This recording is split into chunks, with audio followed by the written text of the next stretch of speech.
setiap hari lebih dari satu ya.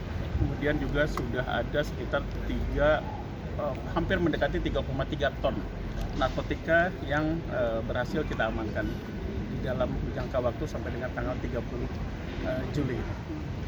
Umumnya apa aja Pak yang dimasukkan Pak?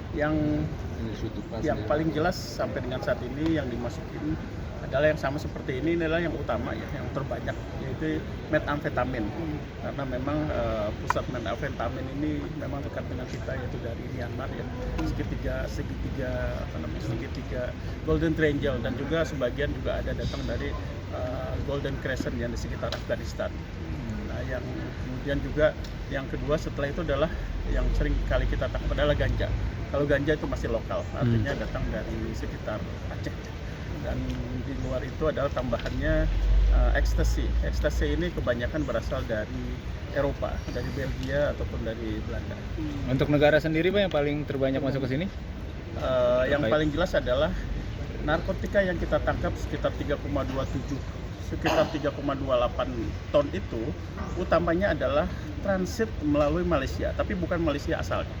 Transit melalui Malaysia asalnya datang dari Golden Triangle dan Golden Crescent, tetapi juga sebagian berasal dari Afrika seperti yang ini, dan juga ada juga yang berasal dari Amerika Latin.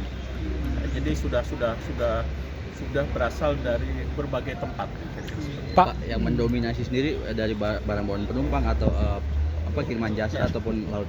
Ya, ini sangat-sangat variasi ya. Kalau untuk dalam partai besar, biasanya mereka melalui laut. Jadi ada kapal yang menjemput ke tengah laut. Kapal-kapal nelayan di Aceh itu rata-rata seperti itu, menjemput kemudian membawa ke perairan Indonesia. Mereka sekali bawa bisa ratusan kilo seperti itu.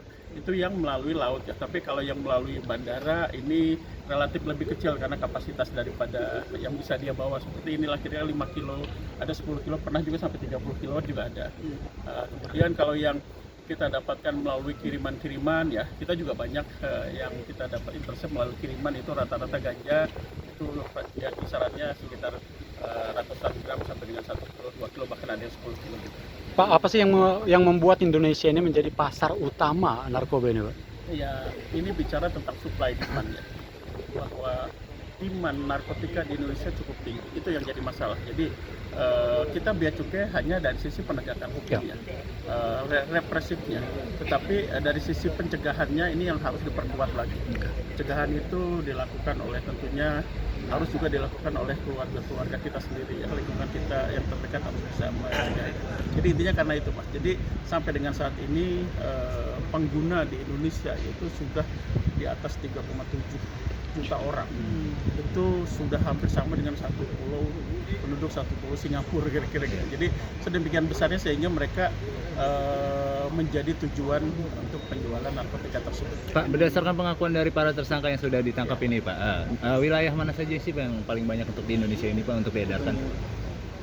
Kalau titik masuknya utamanya adalah melalui bandara seperti Cengkareng, kemudian juga bandara Bali. Ini adalah 2 titik masuk yang melalui bandara, baik itu dibawa orang ataupun oleh barang-barang kiriman dari luar negeri ya. Nah, kemudian untuk titik masuk lainnya adalah di sekitar pantai timur Sumatera, dari mulai Aceh sampai dengan ke Sumatera Selatan sampai ke dengan Lampung. Itu sepanjang garis perbatasan itu adalah jalan masuk narkotika, dan juga di perbatasan antara Kalimantan Barat, Kalimantan Timur, Kalimantan Utara dengan Sarawak dan Sabah, dan serta perbatasan yang ada di Papua, perbatasan dengan Papua Nugini, karena dari mereka juga ada masuk ganja-ganja cukup banyak juga masuk dari sana. Itu rata-rata kan kemungkinan besar tertinggi adalah di Pulau Jawa, karena memang penduduk kita memang terkonsentrasi di Pulau Jawa. Jadi barang-barang itu masuk dari Aceh, dari Kalimantan